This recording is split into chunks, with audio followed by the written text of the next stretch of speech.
Hey everybody. Hey, just wanted to reach out to you. I'm sitting here, I'm grilling a little chicken, sitting out in the shop, doing a little contemplating, speaking to the Lord. And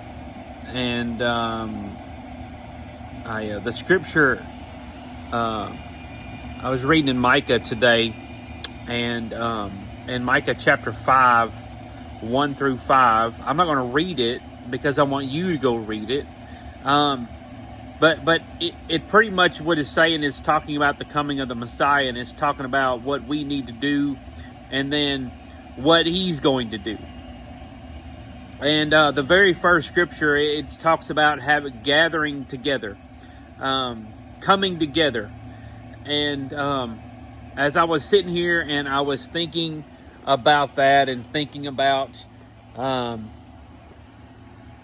the world today and the news and social media and what we see and hear and what we're exposed to on a daily basis, and the trials that people that we love go through, and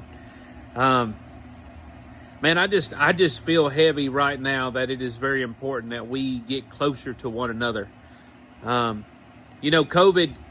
came and caused us to separate. It pulled us apart. It forced us apart. And I don't know that we really ever came back from that. I don't know that we ever really came back, and there's a lot of families out there who don't, and I'm not criticizing, you do what you want to do, but there's a lot of families out there that don't see the need or the importance to gather together amongst themselves and build that relationship. We live in a time where everybody is so busy that we're out and about everybody's doing their own thing, and there's never a gathering together. I love the time that I have with my family in the afternoons when I get in from work and we put our phones away and we sit around the table and we eat dinner. And there is something to be said about coming together and using the words and talking about your day and voicing your concerns. And I just think it starts there. And Micah, as I read that, it just began to hit me, and I got really emotional about it. And I just got to thinking about, like, am I close enough?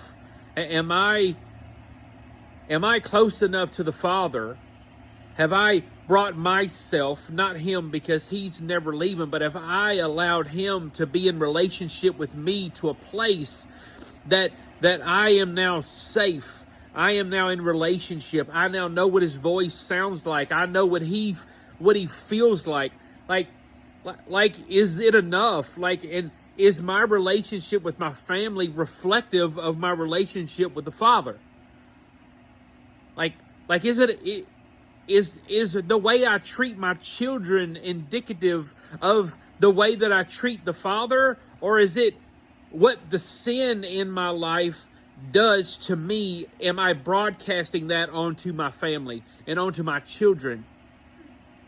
And then how they're not asking for that, but that's what we do. We allow the environment that we find ourselves in impact us so much that we then begin to impact our environment, the place that we go, the places that we have control of. We begin to allow the environment that we put ourselves in to impact those around us. And I don't know, man. I just got to thinking about that. I got to thinking about, that God he's very intimate. I love church. I love going to church. I love seeing God's people. I love everything about it. I do. I think it's important. And but before that, I have to come in relationship with the Father in an intimate way. And then I have to come together, me and God have to come together, and then me and my family and God have to come together. And then me and my family and the church have to come together. And then me and my work, I have to come together. And then, all of those things, I have to be willing to pull them in close to me, because I have God close to me, and I want to pull them in close to me, so that if they don't have God in their life, and they're not trying to pull him in, that I can pull them close to me. And now, because they are close to me, they are close to him. And I hope that I'm doing okay with that. I hope that I'm doing all right, because we only get a short time on this earth, and it seems like a lifetime. I mean, it seems like yesterday I was a teenager, and Christy and I were young and didn't have children. I have a senior this year, and I have a 7-year-old, and it just seems like yesterday that we had no responsibility. And life flashes like that, and we have to take stock of what are we doing with the time that we have. I don't know. I guess I could preach about this for hours in hopes that somebody would get a hold of it and allow it to change them enough that you would turn and look for God wherever it is that he's at, and get as close to him as you can. I want to show you something.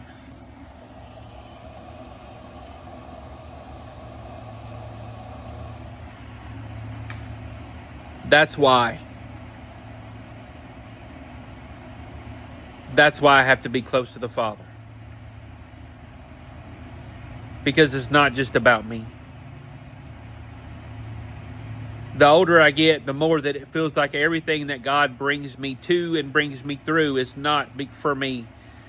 It's for those around me. It's for those people that I love and those people that choose to love me back. It's for my children. It's for the young adults and young adults. It's for all those people that I meet on Sunday mornings. It's for the people that I work with and the people that I meet at Walmart. And like the things that I go through, is it for me? It's for them. It's so that I can have a different perspective, so that I'm able to minister to those people. And so that I know that I got to hold God close. We have to gather together. So, talking to a lot of people right now that's probably already trying to make up an excuse why you cannot and should not come to church tomorrow. And if you're not there, it's okay. Things happen. I get it. But if you can and you are able, find a place to worship. Find a place to gather together with God's people, so that you're not standing alone. So that maybe when you are struggling, you will be around somebody that has pulled God close to them, has gathered close to God, so that because they did it, he is now accessible to you because of the proximity to the people that you have gathered together with.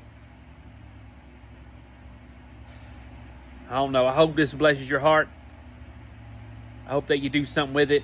It does not have to be Christ Church. I would love to see you there in the morning. But find somewhere to gather with his people tomorrow.